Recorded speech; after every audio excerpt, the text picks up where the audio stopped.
You see, I see. You know how this seems. And first time meeting, second chances die. They die.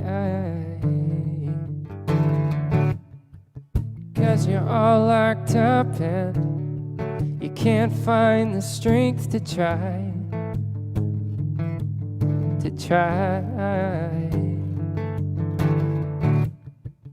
And I'm just so nervous on your every single turn, thinking maybe it's goodbye. And all at once it hurts me like it's been a million times, but maybe just tonight. What a selfish reprieve, thinking this one's throwing knives. It may be just tonight.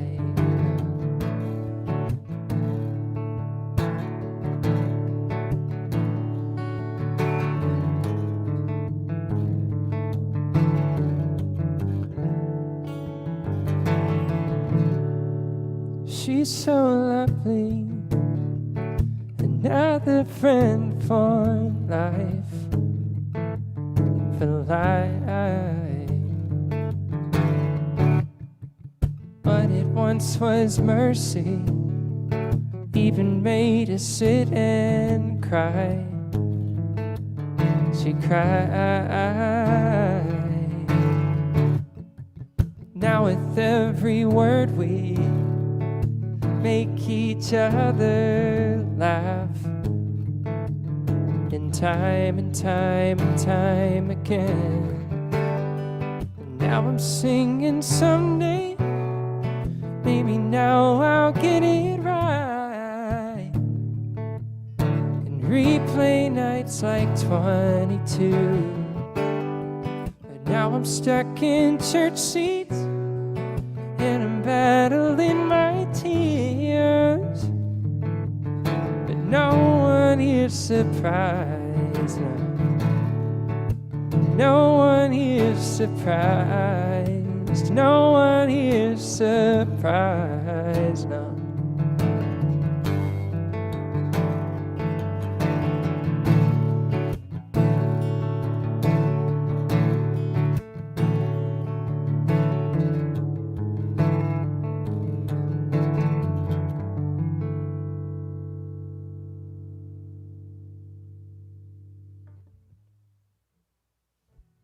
All right. Sorry. Where is he? I know. I was frantically hitting buttons and posting in Facebook and all that. Awesome. I love that tune though. It's like so chill, and your voice is great. I love it. Thanks, man. It's a fun song. It's one I've been playing for a couple of years now. I wrote it a while back. I would say like 2017-ish. It's from my first EP, which was 2018. Yeah. And it's the second tune on that EP. And yeah, it was in a time where, and I'm still kind of like mixed on it now. Like I wasn't really writing bridges and songs. And I remember like feeling really self-conscious about that. But like a lot of the people that I look up to and that I really love, like didn't write bridges and they didn't care. So I owned it for a while, and I think a lot of the songs that I wrote from that period, like maybe 2016 to 2018-ish, didn't have any bridges at all, but hey man, it is what it is, you know? It is what it is. Songs are their own thing, and that's what's cool about them. They just kind of live as themselves, you know? Absolutely. Yeah, so I'm here, I'm Brad with QSC, I'm here with Tyler Simmons, Tyler F Simmons. If you want to follow him on the socials, please give him a follow. And if you don't mind, Tyler, give us a little background on yourself, a little bit about your musical journey, how you ended up where you are. Yeah. A little bit of that stuff. Absolutely, man. I actually grew up doing theater, which, you know, people back home know, but I don't think a lot of people out here know that. People that I've met out here, I like grew up acting and doing musical theater and dance and stuff like that. Um, and I played drums first out of all instruments, actually. Um, so I think I like picked up a drum set when I was like maybe 12. I don't even know why, or I mean, I can't believe I convinced my parents to get me one. It was so loud, and I would just have to like lock myself up in like the room above the garage, and just they would have to come and flash the lights whenever I was playing because it was so loud. Like nobody wanted to come in the room. So I did a lot of playing when I was the only person in the house from when I was pretty young. And so that was kind of my basis for like contemporary instruments, and ended up kind of, I mean, I still did theater through high school, but I had done a lot of shows by the time I was like 18, and I did a couple more when I got into college, but I picked up a guitar when I was like maybe 15.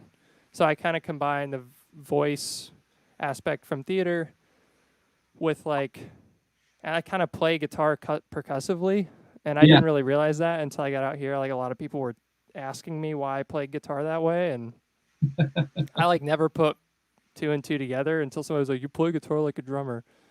So, anyways, I'm just out here, I'm a drumming guitarist. I'm just kidding. Yeah, so I did that, and then I went to music school, and was in Boston for 2 years. When you were in high school in theater, yeah, what were some of the plays you guys did? Oh man, so I was like, were you the lead on a couple, like maybe Grease or something? Or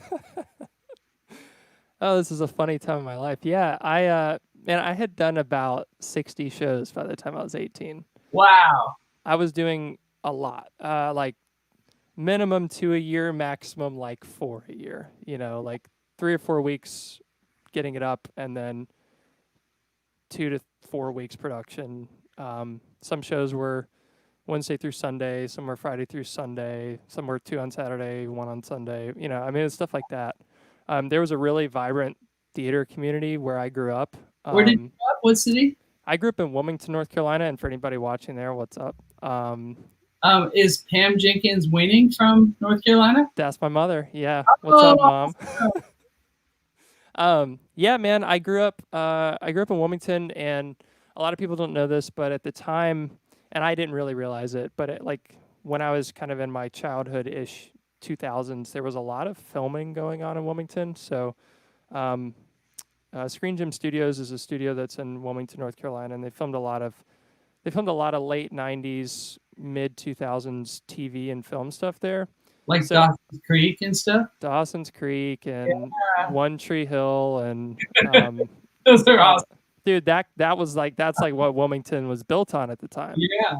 And so I actually grew up in and around like all of that stuff. So I think that was kind of why the arts was such a part of my life. But theater is just a thing that I just grew up doing, and it was like a way for me to get my like super loud, annoying, like talk nonstop. Yeah. And so I started doing that, and yeah, man, I mean, I guess some of the ones that stick out to me that I did that were the most fun before, I mean, the last show I did before I moved out here was Rent, which was like that's a great one. It was a dream role of mine, and I got to do it with some of my best friends, and prior to that, I would say, I mean, I did a handful of ones. Did you ever do Jesus Christ Superstar? I never did Jesus Christ Superstar. That is an awesome musical. Yeah, there were a lot of people. I mean, there were a lot of productions of that show that I never did. I don't know why. But I did Fiddler on the Roof was one of my favorites. I did that one twice. Played the same part both times, I think. One of my favorite leads I did was Pippin. That was one of my all-time favorite shows. One of the guys that I went to high school with is kind of similar to your story, where he was kind of famous in our high school for being the awesome theater guy, and he played football too, and we nicknamed him Pippin because he was in that musical his senior year. He was the dude he was famous for. Yeah, man. I mean, theater wasn't cool until high school, I can tell you that much. What's funny is, like, as an adult, the whole theater, being on screen, like all this stuff, it's like the coolest thing of all time. But when you're a freshman in high school or something like that, maybe it's not as cool or something. Dude, it definitely, I mean, I can tell you, like, it was not something that made me popular as a kid. As a matter of fact, it was like the opposite. You know, I got poked at, to put it lightly. But yeah, you kind of pursued and kept with it, and man, it's really cool that you just you stayed with it, you loved it, and it's part of you. I mean, it's like it really helps you to be comfortable on stage for sure. Yeah, I think that's the biggest development from it that I still use today is just like the natural, and part of it was just starting at such a young age. I mean, I was singing really, really young, and I think my mom kind of noticed that, and I was like, I want to sing in front of people, and she's like, okay. And then like I told her I wanted to do it again, and then it just kind of kept progressing in that way, and then it just got to where like every day after school I was going to the theater. That's just what I did. I played sports too, but I did theater. It was kind of both. And so I think I think it made me actually develop this weird sort of social thing where like don't put me in a crowded group of people who I don't know. I probably won't say a lot, but like if you put me there to then like speak to them through music or performing or something like that, it's a completely different thing. I feel super comfortable on stage. There's only really been a few times in my life where I felt nervousness or any kind of anxious. I mean, it's like a handful of times. So I think that's the main thing is like performing doesn't feel abnormal, Yeah. So, well, I'd love to hear another one of your tunes if possible. Yeah, absolutely. I think I'll play a newer one that hopefully I'm recording soon. As soon as it cools down a little bit, I think I'll be logging some days in here recording. So.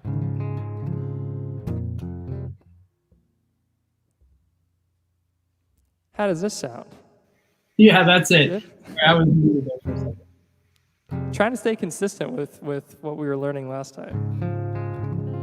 The song is called Keep Me Safe.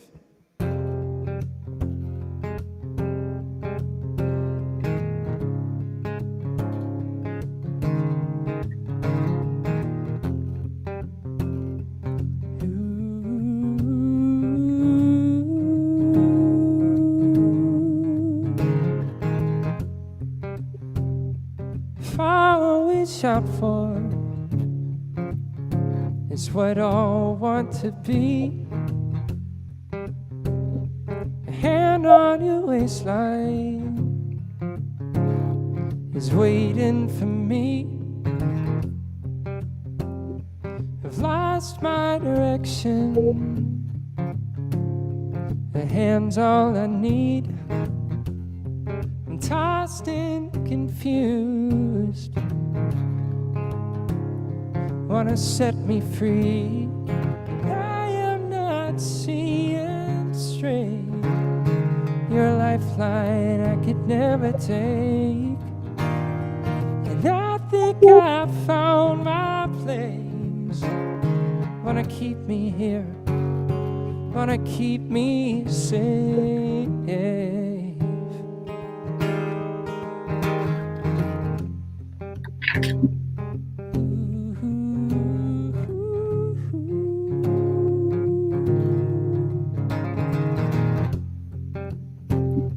Something about you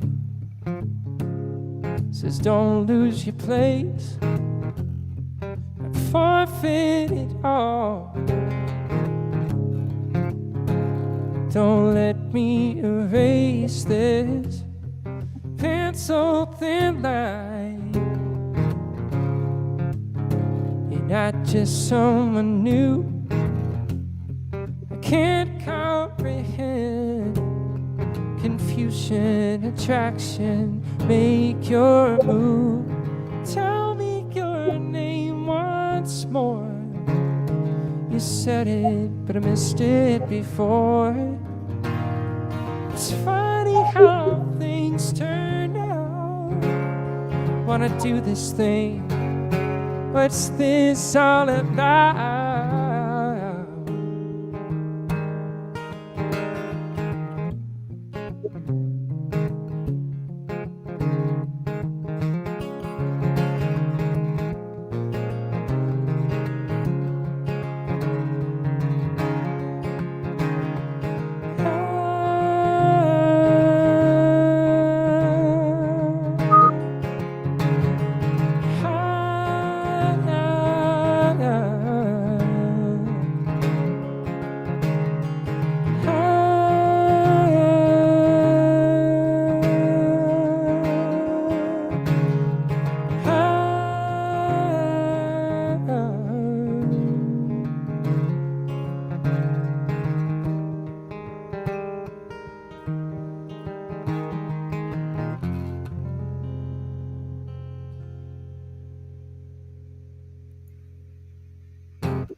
Thanks. Oh, that's a cool. That's super cool. So how long has that song been kind of out there? Man, I wrote it. So that one actually didn't make the cut on the first EP. So it was supposed to be the 5th song. There's 4 songs on my first EP. It just didn't fit for some reason. So you haven't really recorded it and released it yet? I have not, and I demoed it back then, and I have a demo from late 2017, 2018 ish. But for some reason, it just didn't fit. It was kind of like, I don't think a lot of people know this, but well, I guess they do if they're recording artists or if they record songs. But a lot of times you're putting out something that's been in the works for a while, or when you're like moving from one stage to the next stage. Yeah. And a lot of times you're writing and the way that you write stuff, and they kind of exist in these little clumps, these little clusters. And that one just didn't fit in with the clump of songs that I had. So it just didn't make it. So I've been playing it, but I kind of just put it on the back burner for a little bit. It's just very much like a specific type of style that I think kind of would have fit better with some of the songs I was writing as I was recording. And so a lot of those are what's going to be recorded this fall, et cetera, et cetera. So you kind of playing catch up, you know what I mean? I gotcha. It's cool. That one reminds me of, it could totally be in a movie or a television show where it's like the pensive time of, walking through the rain at night. Like you just, anyway. Oh man, I love the imagery. Thank you so much. Dude, believe me, it's a goal of mine. That's a cool one. So, hey, Lauren Black is tuning in. Hey, Lauren. Hey, Lauren, how's it going? The other thing I'm super impressed by is if I could read his or her name, Nakitara Asamba Jardel from Kenya. It has to be, what time is it there? No it's idea. At least 10 hours ahead. So, midnight, 2 a.m.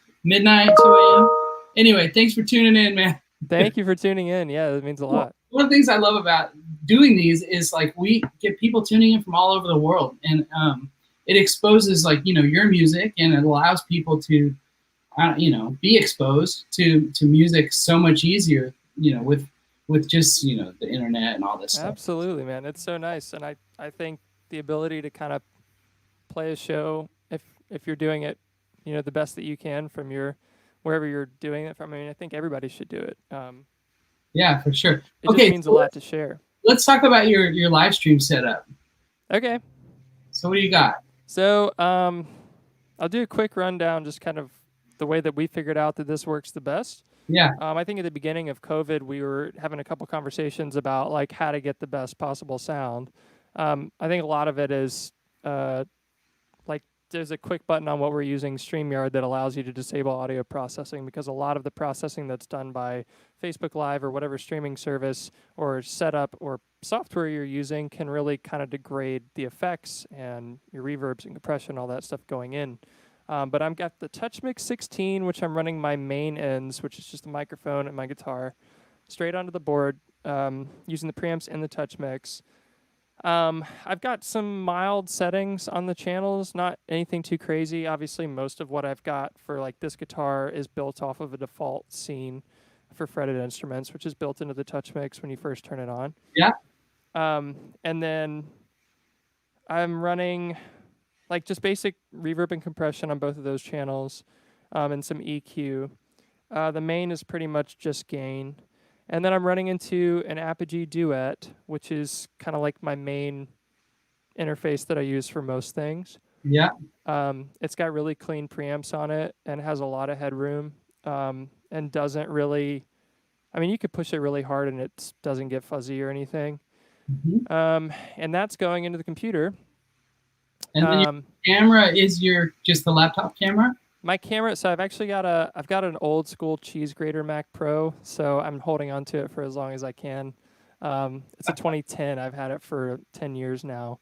But so I've got just an iSight built into one of the cinema displays that I'm using. Yeah. Yeah.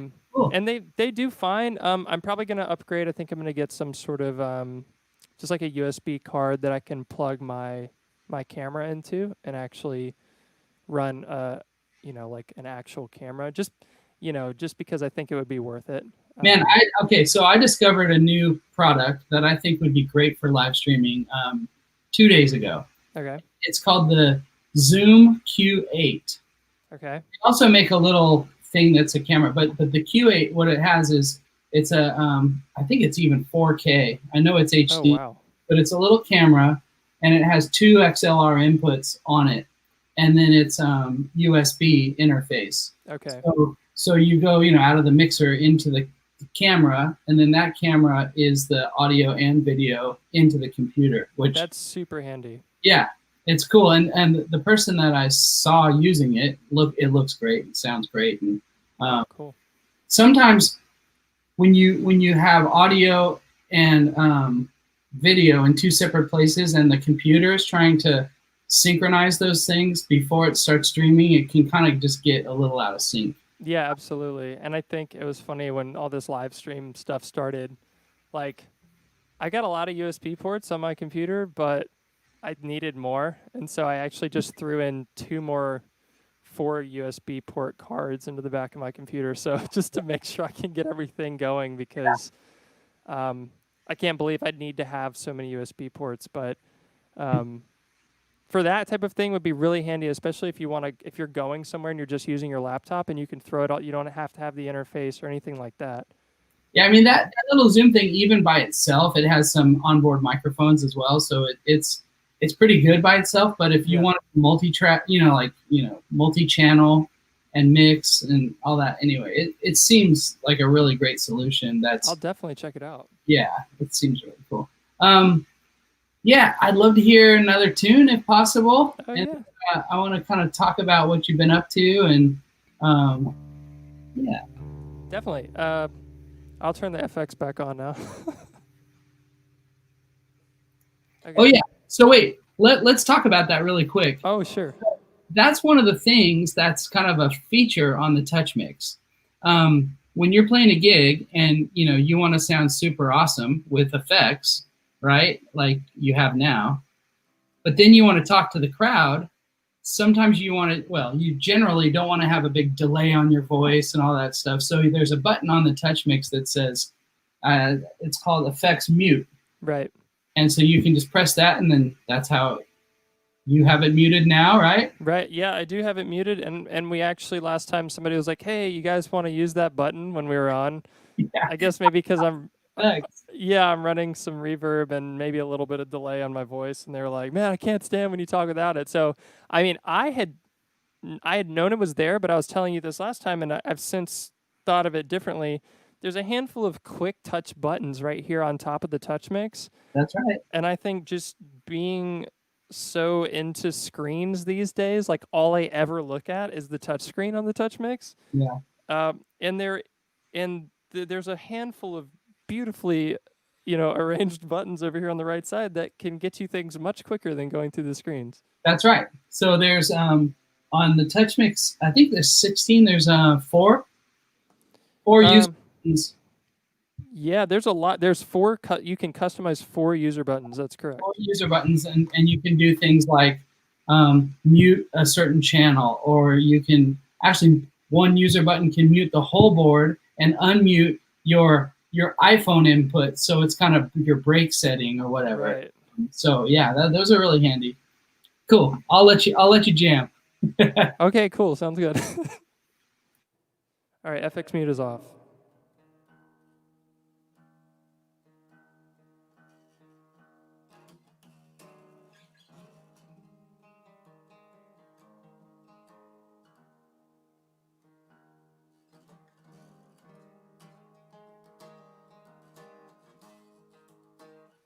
All right, this song is called Beneath. It's off my first EP.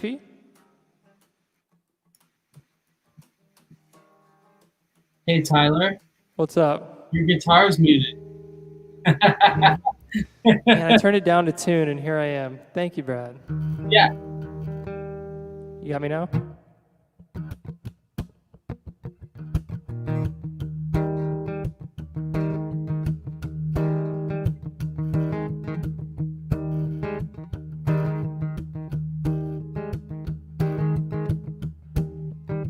Grab a hand, We'll fall softly and then we'll land.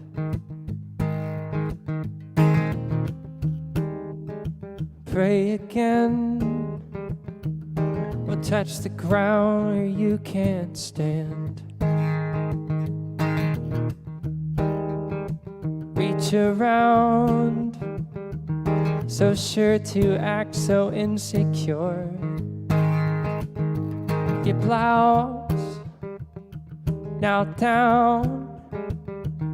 We'll just lay back and play some more. Beneath, don't hide what you believe.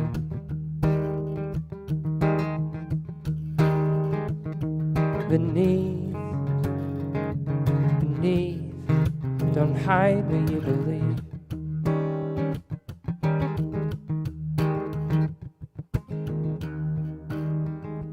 Throw a curve, I can't avoid the symmetry.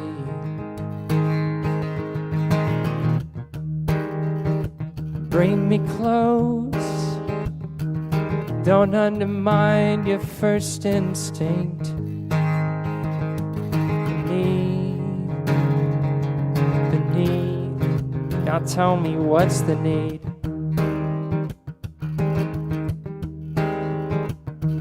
Beneath the sheets, hide what you believe.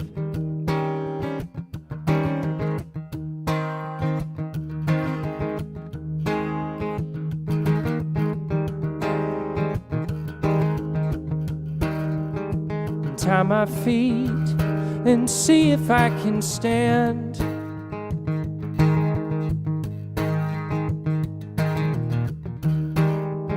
And trap my voice and ask me if I can.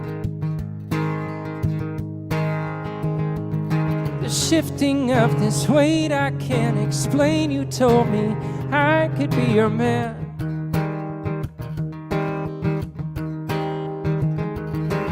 Chilly breathing cancels feeling you're concealing. Don't you think he'd understand? Beneath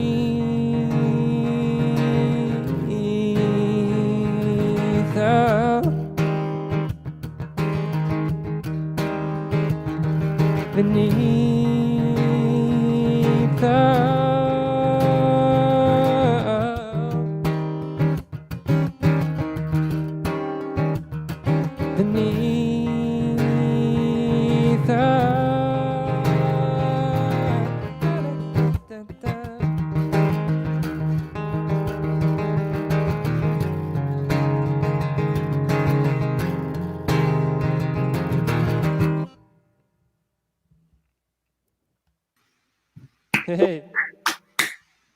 Man, I love those chords. Thanks, man.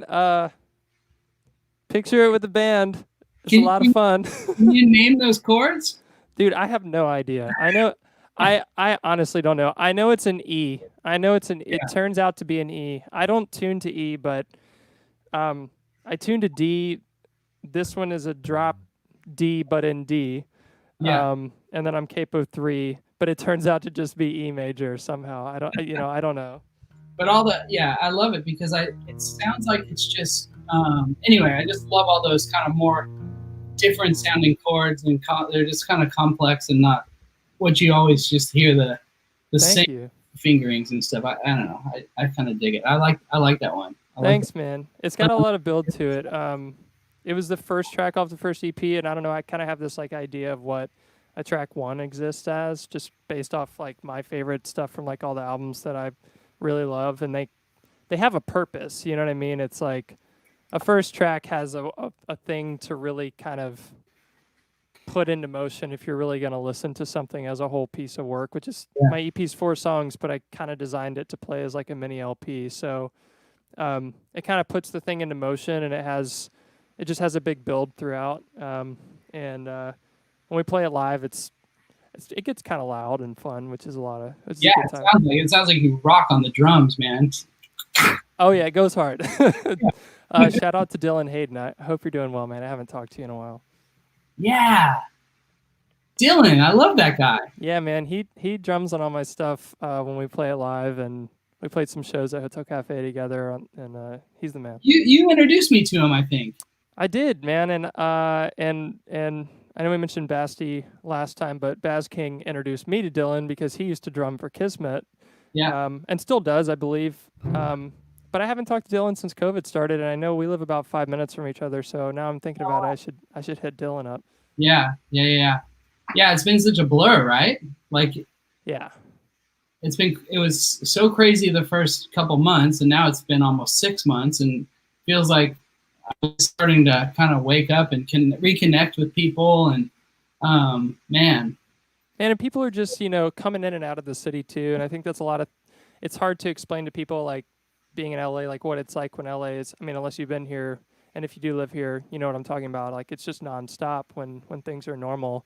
And it's been the weirdest kind of funk for the last like 6 months. I think I saw a statistic that like 45% of people who lived in LA at the beginning of January like are not working, like 45%, which is a lot. wow. So a lot of people are just getting out. I know some people who are moving. I know, some production teams that are moving. And it's been a weird time. Yeah.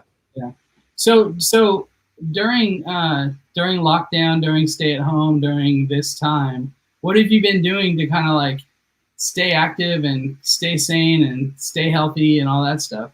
Yeah, man, a lot of it I realized has involved reconnecting with family in a different way, which, we've been doing our own thing here. We got a dog in January, so we're kind of on the road to deal with that and kind of raise a puppy and have a fun time with that. But at the same time, now I've had a lot of time on our hands. I found myself just catching up with lots of friends and family that, maybe I was only able to talk to them when I was commuting to a gig or something like that. So it's been really nice to talk to them and reconnect. And honestly, doing these live streams has been really nice. I've heard a lot of wonderful things, just provoked some conversations with some people I haven't spoken to in a while. And I think that's been like really special just for like the mental health side of it, Yeah, what I think is also neat is there are so many people that can't physically go to your gigs.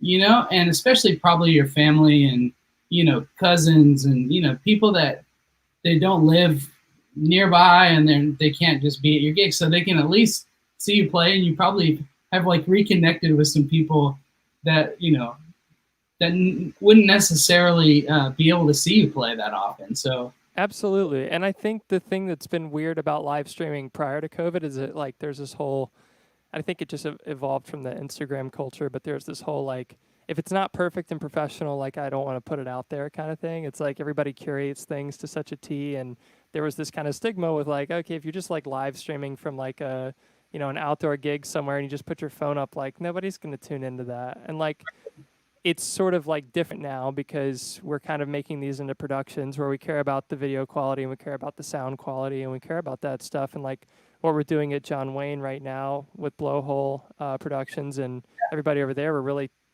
trying to put on shows, we're doing bigger productions. And so they've really become like a legit way to perform. Yeah, he does a great job. And those live streams are great. He's got the gear, and you're doing what you're doing right now all by yourself with what you kind of had on hand sort of thing. And so he's a total pro, and man, those live streams are great. But you're right. Like before COVID, it's funny. There was a thing where, sticking up your phone in front of you and playing wasn't cool, and a lot of people didn't do it. But then, as soon as everyone lost their gigs and they wanted to, still share their music and all that stuff and reconnect with people, and the only way to do it was like online, you just kind of look around and say, what do I have at home that I can stream with? And, even like people like Norah Jones, like just stuck her phone up and played, and right. So I think that was the catalyst for it too. It was like the fact that we saw, like I remember watching Dave Matthews, who, we could only hope to play like Dave, but like I got to watch him just play like on a guitar, doing his thing on a live stream multiple times at the beginning of COVID. And I'm just like, I would never have seen, he would have never done something like that, one of my friends calls the live streaming thing the great equalizer, because it's kind of like it's just the raw, true you sort of thing. There's no like studio tricks. Right. It's even more revealing than like doing a video or whatever, especially when you're by yourself. There's no post-processing. Like the only processing we can do is in real time, and then we're limited to whatever gear we're using here. And although you can do a lot of real-time processing, you can't go edit something or overdub something or do any of that kind of stuff. Right. So anyway, like when I don't turn my guitar back up after tuning, you have to say, "Hey man, your guitar is muted," and then we have to go into the song then. Yeah, and then I can't cut that. It's like, why did they edit that part out? Right. Exactly. I wish I could edit part of my life out every once in a while, but I think we all do. But yeah, man, I mean, it's been, just learning how to get these things together. I mean, I definitely think it's going to be part of music culture moving forward. I mean, although live performing will definitely come back, there's this whole element of like, how do we keep getting music out there, and how do we keep getting writing out there and everything else? And this has been something that has evolved to a point of like, these are legit things that we're doing now, and I think people are interested in watching them. And yeah, it's been a lot of fun. It's great to just discover. I love to discover new music, and this is a great way to do that. I was going to ask you also, have you started gigging again? Like just like I've seen some events like weddings and things like that are starting to happen again, but in a different way. Yeah. So I was going to ask you if you're playing the airport a little bit, right? Yeah, I'm doing that. We just did another live stream last week. It was a lot of fun, and Scott was there, and we had a good time. And I've had a couple. I had a couple in August that were decent gigs. Just kind of like a few here and there. It's really not a ton because you're kind of really restricted to what people can do outside, and then kind of like how people are feeling and who's going to show up. But there are definitely some places like in Laguna and stuff like that that are like private properties that the members are still coming out. And so for me, just to pay the bills, I'm playing that kind of thing whenever they're available. Yeah. And California has finally started to head down as far as the new rates go on the daily kind of new cases and deaths and all that stuff are finally, I think we crested. So, but yeah, I had a few in August. Yeah, good. Yeah, it feels like, things are starting to happen. Well, I'm in California too. We're, a few miles away from each other, but people are starting to try to figure out creative ways to have events safely and enjoy live music or DJs or whatever, that sort of thing is slowly. And so, I feel like we just kind of need to just keep continuing and staying safe until we have a total handle on it. And it's just going to, like you said, slowly come back. Yeah. Yeah. And I think too, there's this weird kind of like, the market is just slow right now because there's not a lot of places that were open for musicians to play. And although we're opening things up, like until everybody can be in a crowded room again, you're going to have to be creative. And I love seeing what, like, Marcus King is one of my favorite contemporary artists. I know you love Marcus King. Yeah. He's probably your 335 inspiration. Yeah, one of them for sure. The dude can play. He's one of the best modern blues, like living blues guitarists for sure. He is doing a drive-in theater tour. Awesome. And I've seen a handful of people doing this. And we should totally organize one with like QSC artists and go put it on somewhere and get people to come drive in. It'd be a lot of fun. Let's do it. Yeah, I think it'd be a fun time. But he's doing an entire tour around the U.S. just on old drive-in theaters, or they're making, of a concert venue into a drive-in theater. So everybody's contained in their cars, but then you've got, loud music, coming, and or I don't know if this is true or not, but I believe you can actually do like the more studio version and tune in on your stereo in your car. Yeah. So I know 2 production companies doing this on a weekly basis in San Diego now. Okay. So at 2 different locations, and one of them, it's like a big PA system, and people, you pay per car. So there's like, each space there's I think it's 6 feet between each car and stuff like that. So there's you have to stay around your car, but you stay outside, you dance, and you're with your pod of people, and that's super cool. And then, like you said, there's another one that's also doing you can hear it on your FM stereo, or you can get out, which I think is pretty cool too. Which it's just kind of the thing. It's being creative to try to figure out a way to still enjoy life, and enjoy music and all that stuff. So. Yeah, because when you look back on it and you look back at, like, if you could think of a more crowded place to go, if there's any place where you're just going to be shoulder to shoulder just breathing on people, it's live concerts. Like, there's no, just get as many people in a room as you possibly can. There's no way around it. And a lot of them, especially in LA, like some of the best like songwriter clubs and like, indie clubs are all like 200 people, but they're trying to fit 300 in there, like Hotel Cafe is a good example, or like the Hyatt, or, something like that, where, it's like you're like this, or like the Echo, you're like this, so. Which makes it fun, but not for COVID. Can't do it, yeah. Hey, man, I'd love to hear one more song if you've got one. Absolutely, man. I'll play the last tune off my first EP. Am I saying goodbye to you, or are you going to come back on and we'll say peace out? We'll just kind of chat a little bit more and then say goodbye. Okay, cool. Sounds good.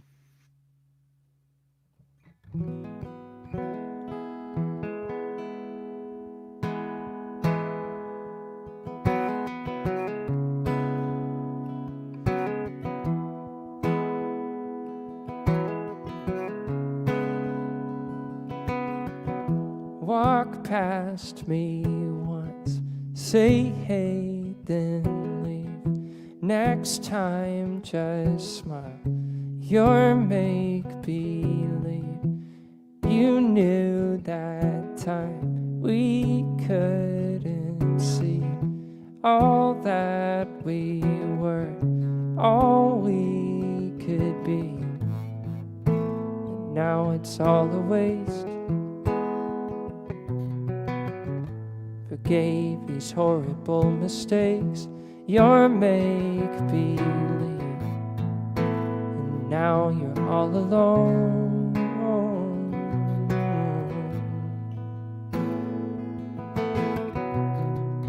Caught in the undertow.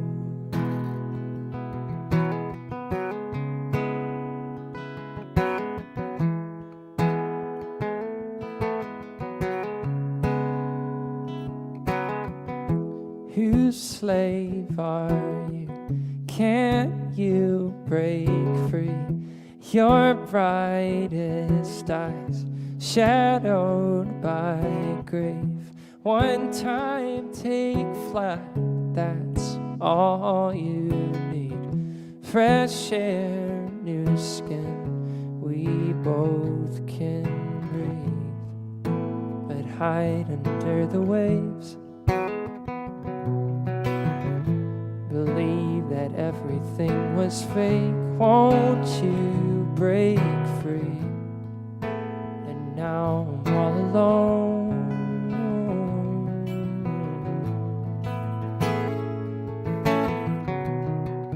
Caught in the undertow.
Thank you. Thanks, Love man. that one. Your voice is so good, man. Thanks, Brad. Great job. Man, I love that one. So, yeah, so everyone who's watching, thank you for watching. And make sure you follow Tyler F Simmons on the socials, Instagram, Facebook, YouTube, TikTok. Ooh.